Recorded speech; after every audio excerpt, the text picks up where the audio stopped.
નમસ્કાર વિદ્યાર્થી મિત્રો, આપણે છે પાઠ 3 માનવ વિકાસ. માનવ વિકાસમાં જે છે આપણે જોયું હતું કે કોઈ પણ માનવ વિકાસ આપણે સમજવો હોય તો વૃદ્ધિ, વિકાસ અને પરિપક્વતા જે માનવ વિકાસના આધાર સ્તંભો છે એને આપણે સમજવા જરૂરી છે. તો એમાં આપણે છે વૃદ્ધિ અંગે માહિતી મેળવી કે ગર્ભાધાન સમયથી શરૂ થઈ અને 19 કે 20 વર્ષ સુધી 18 થી 19-20 વર્ષ સુધી જે છે એ વૃદ્ધિની પ્રક્રિયા થાય. એટલે કે કદ, શરીરના જે છે કદ અને વજન, ઊંચાઈ આ બધામાં થતા જે શારીરિક ફેરફારો છે જેનું આપણે માપન કરી શકીએ છીએ આવી બાબતને વૃદ્ધિ તરીકે ઓળખવામાં આવે છે. વૃદ્ધિ અંગે જે છે એ જુદા જુદા મનોવૈજ્ઞાનિકોએ આપેલી વ્યાખ્યા જોઈ હતી કે ફ્રેન્ડ નામના મનોવૈજ્ઞાનિકે આપેલી વ્યાખ્યા હતી વૃદ્ધિને શારીરિક પરિવર્તનોમાં માપી શકાય છે અને જે આપણો કોષીય ગુણાકાર હોય શરીરનો, બરાબર, એને જે છે એ વૃદ્ધિ તરીકે ઓળખવામાં આવે છે. અને આ ઉપરાંત જે છે એ ક્રો અને ક્રો નામના મનોવૈજ્ઞાનિકે વૃદ્ધિ એટલે શરીરના કદ, આકાર અને બંધારણમાં થતા ફેરફારને વૃદ્ધિ તરીકે દર્શાવવામાં આવે છે. આ જે છે બેઝિક માહિતી આપણે મેળવી હતી કે જેને નરી આંખે જોઈ શકાય છે અને અવયવી ફેરફાર દર્શાવે છે. હવે આપણે જોઈએ વિકાસ એટલે શું, બરાબર. આ ત્રણ આધાર સ્તંભોમાં વૃદ્ધિ એક વિશે માહિતી મેળવી. હવે જે છે આપણે વિકાસ અને પરિપક્વતા વિશે જોઈશું. તો હવે જોઈએ આપણે વિકાસ એટલે શું. ખરા અર્થમાં વિકાસ કોને કહેવાય? માનવ વિકાસને સમજવા માટેનું વૃદ્ધિ પછીનું બીજું સોપાન વિકાસ છે. કે કોઈ પણ માનવ વિકાસને આપણે સમજવો હોય કે વ્યક્તિનો વિકાસ કેવી રીતે થાય છે તો એને વૃદ્ધિ પછીનું બીજું સોપાન છે એ વિકાસનું આવે છે. શબ્દકોશ મુજબ વિકાસ એટલે વધુ. સામાન્ય રીતે જે શબ્દકોશો હોય છે તો એમાં આપણે અર્થ એવો કરતા હોય કે વિકાસ એટલે શું, વધવું કે કોઈ પણ બાબત જે છે એમાં વધારો દર્શાવે તો એને વિકાસ કહેવામાં આવે છે.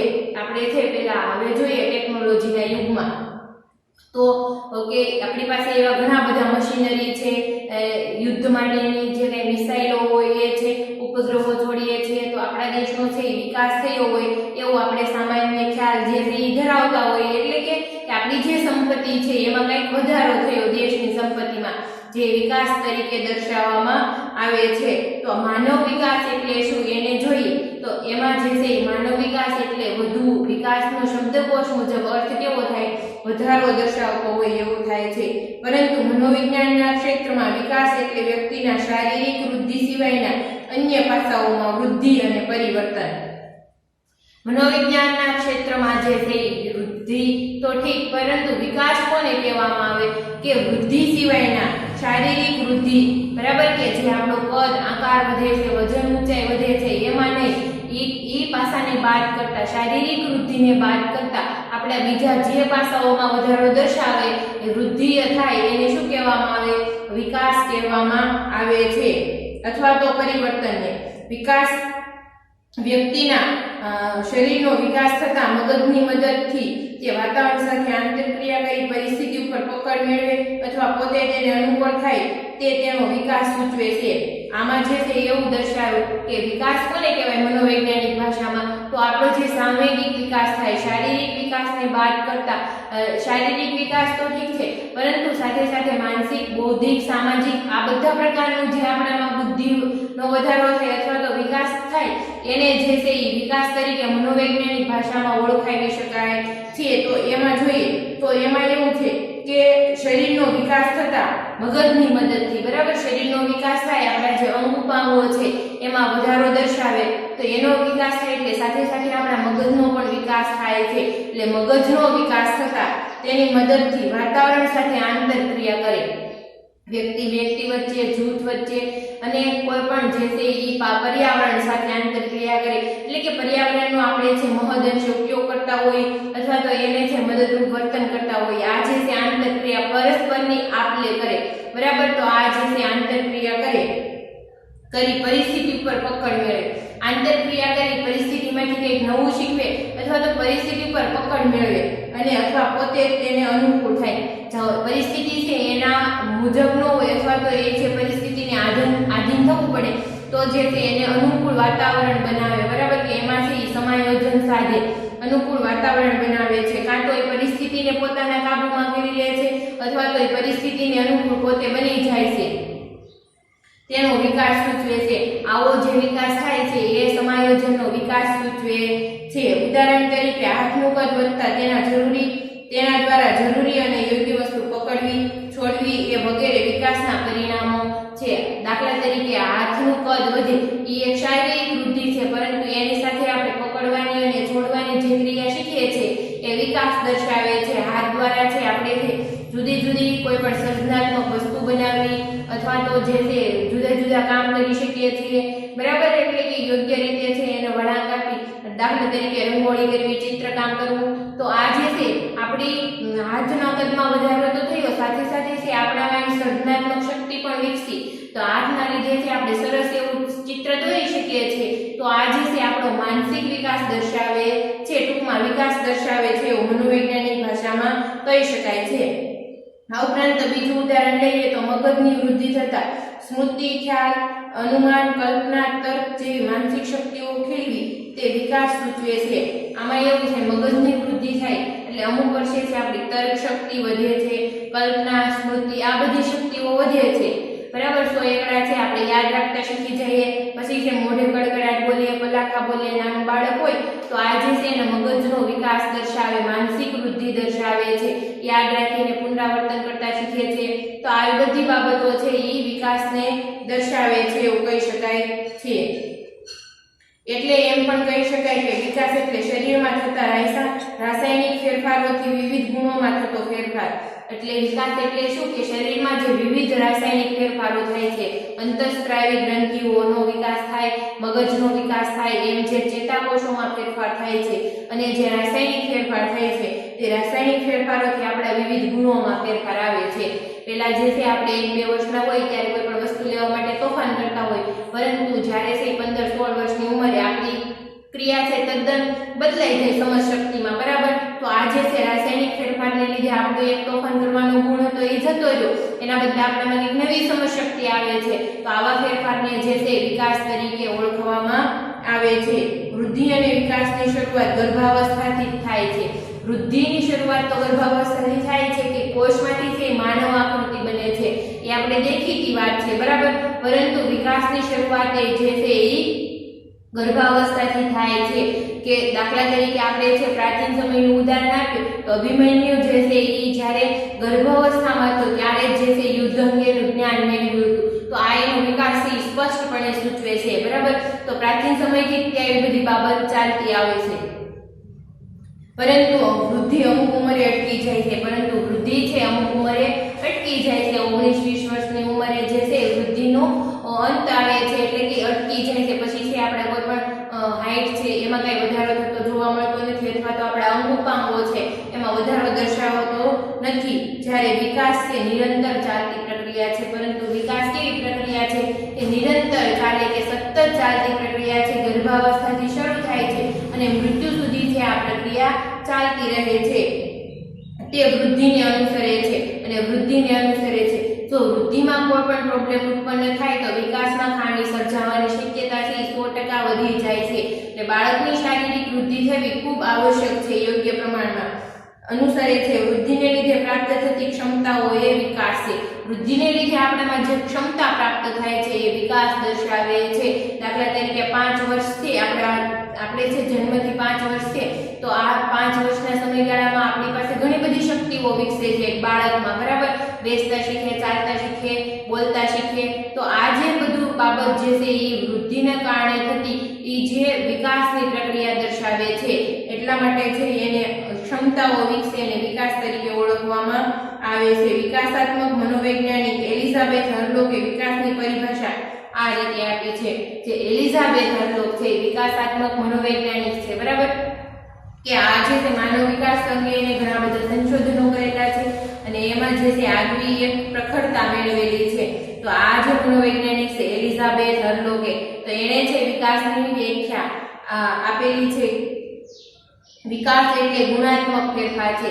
આપણા જે ગુણોમાં વધારો થાય છે, સર્જન શક્તિ, કલ્પના શક્તિ, તર્ક, સ્મૃતિ, આ જે ગુણોમાં થતો ફેરફાર છે, બરાબર, એવું કે છે. આ ઉપરાંત પરિપક્વતાના લક્ષ્ય તરફ લઈ જતા ક્રમબદ્ધ સુસંવાદી પ્રગત્યાત્મક ફેરફારો એટલે વિકાસ. વિકાસથી ગુણાત્મક ફેરફાર તો છે તે સાથે સાથે શું છે પરિપક્વતાના લક્ષ્ય તરફ લઈ જાય. બરાબર કે કોઈ પણ બાબત જે છે આપણામાં એની સમજ આવે તો એ સમજ શક્તિ જે છે એ સારી એવી પરિપક્વતાના લેવલ સુધી આવી જાય ત્યાં સુધી જે છે એ લઈ જાય. દાખલા તરીકે આપણે જે સ્મૃતિ શક્તિ હોય તો કે ડાયરેક્ટ જે છે આપણને આખો પેરેગ્રાફ અથવા તો આખો પાઠ જે છે યાદ રહેતો નથી. શરૂઆતમાં જે બાળકો 10 એકડા પાકા કરે છે, 10 માંથી 20 બરાબર એવી રીતે 100 એકડા પાકા કરતા થાય છે અને એના આધારે છે એ ઘડિયા આરામથી યાદ રાખી શકે છે. તો આ એક બેસ્ટ ઉદાહરણ કહી શકાય કે ઈ લેવલ પરિપક્વતાનું એનું લેવલ છે. બરાબર સ્મૃતિનું ન્યા સુધી બાબત પહોંચાડે છે. અને વિકાસ છે ક્રમબદ્ધ હોય, સુસંવાદી હોય કે તાર્કિકતા રહેલી હોય. ક્રમબદ્ધ હોય એટલે પહેલા તમે 4 એકડા યાદ રાખતા શીખવાડો, પછી 10 એકડા છે શીખે છે. ડાયરેક્ટ જે છે બાળક 100 એકડા યાદ રાખતા 100 એકડા એકસાથે યાદ રાખતા નથી શીખી જતું.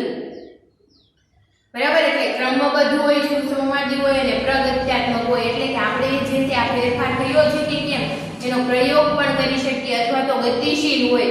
વિકાસની પ્રક્રિયા છે અટકી જતી નથી. પ્રગત્યાત્મક ફેરફારો એટલે વિકાસ. એલિઝાબેથ હર્લોકે આપેલી વ્યાખ્યા છે કે ગુણાત્મક ફેરફાર છે સાથે સાથે પરિપક્વતાના લક્ષ્ય સુધી લઈ જાય છે. સુસંવાદી છે અને પ્રગત્યાત્મક જે ફેરફાર છે એને છે વિકાસ તરીકે ઓળખવામાં આવે છે. સ્કિનર વિકાસની પરિભાષા આ રીતે આપે છે. સ્કિનર નામના મનોવૈજ્ઞાનિક હતા તો એણે જે છે કારક અભિસંધાનનો પ્રયોગ કરેલો છે. બરાબર તો કારક અભિસંધાન સાથે સાથે એમાં વિકાસ પણ જરૂરી છે અભિસંધાન થવા માટે. એટલા માટે છે આ મનોવૈજ્ઞાનિકે આમાં વધારે પડતો ફાળો આપેલો છે સ્કિનર નામના મનોવૈજ્ઞાનિકે. તો એની વ્યાખ્યા જોઈએ વિકાસ અંગે તો વિકાસની પ્રક્રિયા ક્રમિક છે અને સતત ચાલતી પ્રક્રિયા પણ છે. વિકાસની પ્રક્રિયા કેવી છે? ક્રમબદ્ધ થાય. ડાયરેક્ટ જે છે આપણે ઘણું બધું શીખી ન શકીએ પરંતુ ધીમે ધીમે થાય. જેમ જેમ ઉંમર વધતી જાય એ પ્રમાણે આપણી સમજશક્તિ આવતી જાય છે. 22 વર્ષે જે છે સંપૂર્ણ સમજશક્તિ ખીલે છે, યોગ્ય નિર્ણય લેવાની શક્તિ ખીલે છે, સમસ્યા ઉકેલની શક્તિ જે છે ખીલે છે. બરાબર તો આ જે છે એક ક્રમિક રીતે ચાલતી પ્રક્રિયા છે પરંતુ સતત ચાલતી પ્રક્રિયા છે. આનો ક્યાંય અંત નથી. જ્યાં સુધી મૃત્યુ ન આવે ત્યાં સુધી વિકાસનો જે છે અંત નથી. એટલે કીધું કે ક્રમિક છે પણ કેવી છે? સતત ચાલતી પ્રક્રિયા છે. ક્રો અને ક્રોના મંતવ્ય પ્રમાણે સમગ્ર દેહતંત્રમાં થતો ફેરફાર એ વિકાસ છે. સમગ્ર જે દેહતંત્રમાં અને શારીરિક વૃદ્ધિ સાથે સાથે માનસિક વૃદ્ધિ અને ગુણાત્મક ફેરફારો પણ સાંકળી લીધા છે. ક્રો અને ક્રો નામના મનોવૈજ્ઞાનિક એવું કીધું કે સમગ્ર દેહતંત્રમાં જે ફેરફાર થાય છે એને છે એ વિકાસ તરીકે ઓળખવામાં આવે છે. આમ શરીરના વિવિધ આજે છે 3 વ્યાખ્યાઓ આપણે જોઈ. બરાબર કે આમાં જે છે શરીરના વિવિધ અંગોની વૃદ્ધિ સાથે સાથે આપણામાં જે ગુણાત્મક ફેરફાર થાય છે, આપણામાં જે ગુણો વિકસે છે. બરાબર તો આ ગુણોને દાખલા તરીકે પ્રાથમિક શાળામાં જો તો આપણું જે એજ્યુકેશનનું લેવલ છે ને ગુણો વિકસે. પ્રામાણિકતા છે, કોઈ પણ બાબત જે છે બરાબર નૈતિક બાબતો છે, રાષ્ટ્રીય ભાવના છે, રાષ્ટ્રીય એકતા છે, આવી બાબતો શીખવવામાં આવે છે અને આ ગુણોનો વિકાસ થાય છે ઉંમર પ્રમાણે. એને તે વિકાસ તરીકે ઓળખવામાં આવે છે. જે ગુણાત્મક ફેરફાર થાય છે એને વિકાસ તરીકે ઓળખાવી શકાય છે. આમ શરીરના વિવિધ અવયવોના સુગ્રથન દ્વારા ઉંમર વધવા સાથે તથા વર્તનના પ્રગતિશીલ ફેરફારોને વિકાસ કહેવામાં આવે છે. આ ત્રણેય વ્યાખ્યાના નિચોડ રૂપે આપણે કહી શકીએ કે શરીરના વિવિધ અવયવોના સુગ્રથન. શરીરના જે છે વિવિધ અવયવો બરાબર હાથ પગ જે છે અથવા મગજ છે, આંખો છે, આપણી જ્ઞાનેન્દ્રિયોના સુગ્રથન એટલે એકબીજા સાથે ભળીને અથવા તો એકબીજાને મદદ કરીને સુગ્રથન દ્વારા ઉંમર વધવાની સાથે જેમ આપણી ઉંમર વધે છે એમ ઉંમર વધવાની સાથે થતા વર્તનના જે પ્રગતિશીલ ફેરફારો છે એને વિકાસ કહેવામાં આવે છે. એટલે કે વર્તનના જે પ્રગતિશીલ ફેરફારો હોય એને વિકાસ કહેવામાં આવે છે. આપણા વર્તનમાં જે ફેરફાર થાય દાખલા તરીકે આપણે જે છે 1 વર્ષ કે 1.5 વર્ષની ઉંમરે જે રમકડા માટે તોફાન કરતા હતા એ જે છે 15 વર્ષની ઉંમરે તોફાન કરતા નથી અથવા તો એવી રીતે આપણે તોફાન કરતા નથી. તો આ જે છે આપણા વર્તનમાં થતો ફેરફાર જે છે એને વિકાસ તરીકે આપણે દર્શાવી શકાય સામાન્ય અર્થમાં. વિકાસની સંકલ્પના આ રીતે પણ સમજાવી શકાય કે શારીરિક વૃદ્ધિની સાથે સાથે શરીરમાં થતા જૈવ રાસાયણિક ફેરફારોને લીધે વિવિધ ગુણોમાં ફેરફાર એ વિકાસ છે, જેમ કે મગજની વૃદ્ધિ થતા સ્મૃતિ શક્તિ, તર્ક શક્તિ વગેરેનો વિકાસ થાય છે. આ સિવાયના વિકાસને આ રીતે પણ પરિભાષિત કરી શકાય કે વિકાસ એ વૃદ્ધિ ઉપરાંત પરિસ્થિતિ અને વાતાવરણની સમગ્ર અસરનું પરિણામ છે. એ કેવી રીતે આપી કે વૃદ્ધિની સાથોસાથ જે શરીરમાં થતા જૈવ રાસાયણિક ફેરફારો છે એના લીધે આપણા વર્તનમાં ફેરફારો આવે, એટલે કે આપણા ગુણોમાં ફેરફારો થાય. આપણી સ્મૃતિ શક્તિ છે તો આપણી જે છે સ્મૃતિ શક્તિ 2 વર્ષની ઉંમરે ઓછી હોય, પરંતુ 22 વર્ષ કે 20 વર્ષની ઉંમરે છે એકદમ તીવ્ર બની જાય કે આપણે યુવાવસ્થામાં કોઈ પણ બાબત છે યાદ રાખી શકીએ ફટાફટ, અને આપણે છે કોઈ પણ પરિસ્થિતિ પ્રત્યે તરત જાગૃત હોય આજુબાજુના વાતાવરણ પ્રત્યે. એટલા છે આપણે બાળપણમાં જાગૃત હોતા નથી. તો આ જે આપણા ગુણોમાં ફેરફાર થાય છે જૈવ રાસાયણિક પ્રક્રિયા થઈને, તો આ જે ફેરફાર છે વૃદ્ધિની સાથે બરાબર વર્તનમાં થતો ફેરફાર, ગુણોમાં થતો ફેરફાર એને વિકાસ કહી શકાય. બીજી રીતે આ પણ પરિભાષિત કરી શકાય કે વિકાસ એ વૃદ્ધિ ઉપરાંત પરિસ્થિતિ અને વાતાવરણની સમગ્ર અસરનું પરિણામ છે. વિકાસ શું છે કે કોઈ પણ પરિસ્થિતિ હોય અને વાતાવરણ હોય તો આની જે અસર થાય છે આપણા ઉપર, અનુભવો આપણને મળે છે અને એના કારણે જે આપણા વર્તનમાં ફેરફાર થાય છે એનું પરિણામ એ વિકાસ દર્શાવે છે એવું કહી શકાય છે. આ તો વિકાસ અંગેનો ખ્યાલ, બરાબર. જે ગુણોમાં ફેરફાર થાય, વર્તનમાં ફેરફાર થાય અને જે જૈવ રાસાયણિક પ્રક્રિયા થાય, સ્મૃતિ શક્તિ, તર્ક શક્તિ, કલ્પના શક્તિમાં જે વિકાસ દર્શાવે છે વૃદ્ધિની સાથે સાથે એને વિકાસ કહેવામાં આવે છે. ફેરફારને છે વિકાસ તરીકે ઓળખાવી શકાય છે. હવે નેક્સ્ટ જોઈએ પરિપક્વતા.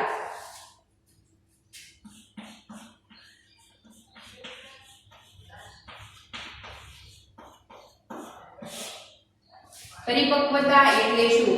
પરિપક્વતા એટલે જીવંત પ્રાણીના વિવિધ અંગોપાંગોનો સંપૂર્ણ વિકાસ સિદ્ધ કરવાની કુદરતી પ્રક્રિયા. પરિપક્વતા એટલે શું કે જીવંત જે પ્રાણી છે એના વિવિધ અંગોપાંગો છે તો એમાં જે છે સંપૂર્ણતા દર્શાવે. વિકાસથી સંપૂર્ણ થઈ ગયો છે, વૃદ્ધિ છે એ સંપૂર્ણ થઈ ગઈ છે, એની જે સંપૂર્ણતા સિદ્ધ કરવાની જે કુદરતી પ્રક્રિયા છે, બરાબર છે, આપમેળે થતી પ્રક્રિયા છે એને પરિપક્વતા કહેવામાં આવે છે, જે સંપૂર્ણતાની સ્થિતિ સૂચવે છે. માનવીમાં વિવિધ વય કક્ષાએ વૃદ્ધિ અને વિકાસની અમુક સરેરાશ સિદ્ધિ અપેક્ષિત બને છે અને 18 થી 21 વર્ષીય વ્યક્તિ પુખ્ત થઈ છે એમ કહીએ છીએ, બરાબર. કે માનવીમાં જે વિવિધ વિકાસની કક્ષા છે તો આ જે છે એમાં વૃદ્ધિ અને વિકાસની જે સરેરાશ બાબત દર્શાવતા હોય તો એ વ્યક્તિ છે પુખ્ત થઈ હોય એવું કહી શકાય, એટલે કે પરિપક્વ બની છે એવું કહી શકાય છે. કારણ કે સામાન્ય આ ઉંમર બાદ હાડકાં, સ્નાયુઓ તેમજ ઊંચાઈ વગેરેમાં કોઈ ફેરફાર થતો નથી. પરિપક્વતા, બરાબર, કે સામાન્ય રીતે છે કે 18 થી 21 વર્ષ સુધી આપણો છે વિકાસ અને વૃદ્ધિ છે એકદમ ગતિશીલ હોય છે, પરંતુ ત્યારબાદ છે વૃદ્ધિની પ્રક્રિયા અટકી જાય છે અને ત્યારબાદ સ્નાયુઓ, હાડકાં કે ઊંચાઈમાં આપણે છે કંઈ ફેરફાર થતો નથી. એટલે કે શારીરિક વૃદ્ધિની આ પરિપક્વતા જે છે, સંપૂર્ણતા જે છે એ કુદરતી પ્રક્રિયા છે, બરાબર, એ દર્શાવે છે એટલે પરિપક્વતા કહેવામાં આવે છે. પરિપક્વતા એ વિકાસની જે એક પ્રક્રિયા છે અને પરિપક્વતા પરિણામ સૂચવે છે, બરાબર. કે આ વિકાસની એક પ્રક્રિયા છે અને એ છે વિકાસનું જે પરિણામ સૂચવતું હોય એની બાબત છે, સંપૂર્ણતા સૂચવતી બાબત છે અને પરિપક્વતા કહી શકાય છે. પરિપક્વતાનો ખૂબ વિશાળ અર્થ છે કે બાળક જે ઉંમરે જે તે કાર્ય કરવા માટે શારીરિક અને માનસિક રીતે તૈયાર હોય ત્યારે તે કાર્ય કરવા માટે પરિપક્વ છે એમ કહેવાય. દાખલા તરીકે ગર્ભધારણથી માનવ બાળકને સમજીએ તો સ્ત્રી પુરુષના પ્રજનન કોષોના સંયોજનથી ફલિત કોષોને ભૌમિતિક ક્રમમાં વૃદ્ધિ વિકાસ થાય છે. આ વૃદ્ધિ વિકાસના પરિણામે લગભગ 280 દિવસે બાળક જન્મ પામવા પરિપક્વ બને છે. આપણે જોઈએ તો બાળક જે ઉંમરનો થાય એ પ્રમાણે જે તે કાર્ય કરવા સક્ષમ બને તો એ બાળકને આપણે પરિપક્વ કહીએ છીએ. જો આ તબક્કાને આપણે છે ગર્ભાધારણથી સમજવું હોય તો કેવી રીતે સમજી શકીએ?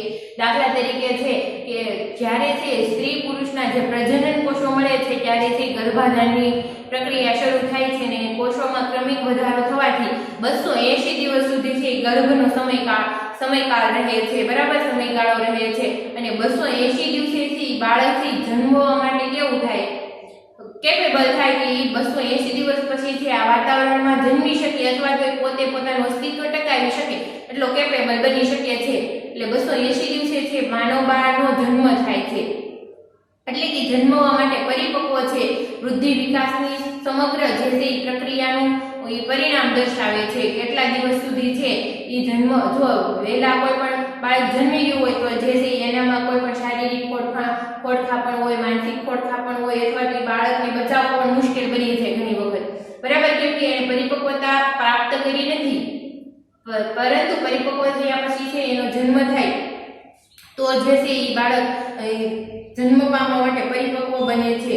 જન્મ બાદ પણ કોષોની વૃદ્ધિ અને વિકાસની પ્રક્રિયામાં કોઈ પણ તાલીમ કે અનુભવોનો હસ્તક્ષેપ હોતો નથી. જન્મ બાદ જે છે કોઈ પણ વૃદ્ધિ કે વિકાસની કોઈ પણ તાલીમ આપવો પડતી નથી, એટલે એનો કોઈ પણ હસ્તક્ષેપ હોતો નથી. ગર્ભાધાનથી જન્મ સુધીના કુદરતી સમયપત્રક પ્રમાણે પરિપક્વતાની પ્રક્રિયા આગળ વધે છે. જો ગર્ભાધાનથી છે જન્મ સુધીનો જે સમયપત્રક હોય કુદરતી હોય, બરાબર, કે એમાં કોઈ પણ પ્રકારનો હસ્તક્ષેપ હોય નહીં અને એના કારણે જે છે એ વૃદ્ધિ વિકાસની પરિપક્વતાની પ્રક્રિયા આગળ વધે છે. દાખલા તરીકે પક્ષીનું ઉડવું અને ચણવું, બાળકનું બેસવું, ચાલવું અને દોડવું વગેરે ક્રિયાઓ પરિપક્વતાને કારણે થાય છે. પક્ષીનું ઉડવું, પછી બાળકનું બેસવું, ચાલવું અને દોડવું, બરાબર, કે આ જે છે ઉંમર વધે ને એમ જ શીખે. 1-2 વર્ષના બાળક હોય ને 1-2 મહિનાનું બાળક હોય ને તમે સતત બેસવાની તાલીમ આપો તો એ બેસતા શીખે નહીં, પરંતુ 5-6 મહિના થાય ત્યારે જ બેસતા શીખે છે, બરાબર. કે વૃદ્ધિની સાપેક્ષમાં જે વિકાસ થાય છે તો એ 5-6 મહિના થાય છે, વૃદ્ધિ સાથે વિકાસ થાય છે ત્યારે બાળક જે છે એટલે કે અંગો કેપેબલ થાય, સ્નાયુ કેપેબલ થાય છે, બરાબર. તો ત્યારે છે બાળક બેસતા શીખે છે. એવી જ રીતે 1 વર્ષનું થાય છે એટલે ચાલતા શીખે છે, દોડતા શીખે છે, બરાબર, કે 1.5-2 વર્ષનું થાય એટલે આરામથી દોડી શકે છે. તો આ જે છે વૃદ્ધિની સાપેક્ષ જે વિકાસ છે એ પરિપક્વતા દર્શાવે છે. બાળકમાં કેટલીક બાબતો માટે તાલીમ કે અનુભવની જરૂર રહે છે. દાખલા તરીકે લખવું, નિશાન તાકવું વગેરે ક્રિયા માટે તાલીમ કે અનુભવની જરૂર રહે તો છે, બરાબર, કે ક્યારેક જે છે બાળકને અમુક વધારાનું શિક્ષણ આપવા માટે તાલીમ અથવા તો શિક્ષણ આપવું પડે છે. દાખલા તરીકે છે લખવું અથવા નિશાન તાકવું, આવી કોઈ પણ બાબતો હોય તો એમાં જે છે વગેરેમાં આપણે તાલીમ આપવી પડે છે. એ કંઈ એવું ન હોય કે 12 વર્ષના દરેક બાળકોને જે છે લખતા આવડી જ જાય. અમુક શારીરિક કે માનસિક ખોડખાપણ હોય તો બાળકને જે છે લખતા ન પણ આવડે અથવા તો તાલીમનો અભાવ હોય તો અક્ષર જ્ઞાન ન પણ મેળવી શકે.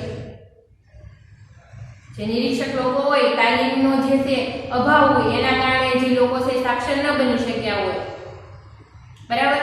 તો આમાં જે છે અમુક બાબતો એવી જ હોય કે જે પરિપક્વતા સુધી પહોંચાડવી હોય તો એમાં તાલીમ અને શિક્ષણની જરૂર તો રહે જ છે.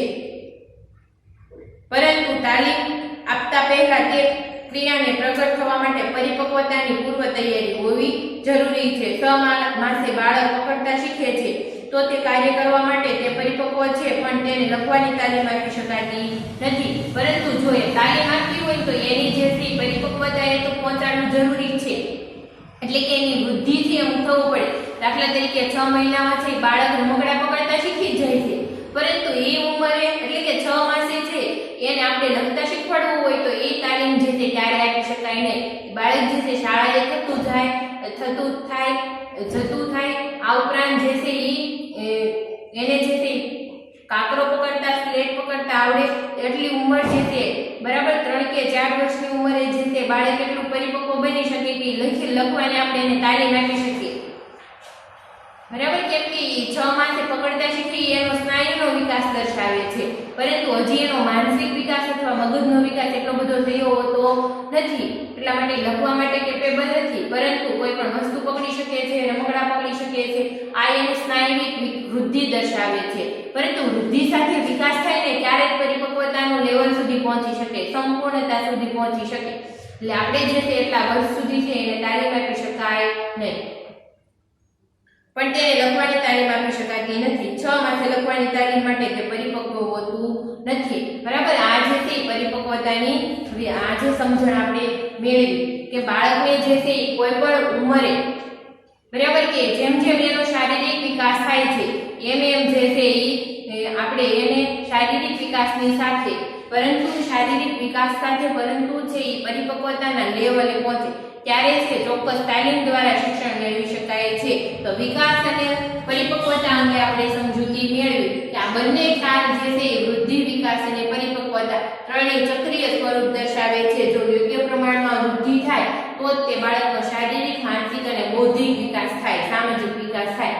પરંતુ જો અંતઃસ્ત્રાવી ગ્રંથિ જૈવ રાસાયણિક પ્રક્રિયાઓમાં કંઈ પણ ગડબડ ઉત્પન્ન થાય એટલે વિકાસની પ્રક્રિયા અમુક ઉંમરે અટકી જાય છે, પરિપક્વતાના લેવલ સુધી પહોંચતી નથી, એના કારણે છે ઘણી બધી શારીરિક, માનસિક વિકૃતિ આવવાની પણ સંભાવના રહે છે. એટલે આ ત્રણેય છે સાપેક્ષ રીતે અને જે છે ચક્રીય સ્વરૂપે થવું એકદમ જરૂરી છે. આધાર સ્તંભો કહી શકાય માનવ વિકાસમાં, વૃદ્ધિ, વિકાસ અને પરિપક્વતા. બરાબર, એ અંગે આપણે સમજૂતી મેળવી. હવે જો વિકાસની પ્રક્રિયા આગળ કેવી રીતે ચાલે છે, બરાબર, આપણામાં આવી કલ્પના શક્તિ, સ્મૃતિ શક્તિ અને આ બધું વિકસે છે તો કેવી રીતે વિકસે છે, બરાબર, એ અંગે સમજૂતી આપણે આગળના લેક્ચરમાં લઈશું. આભાર.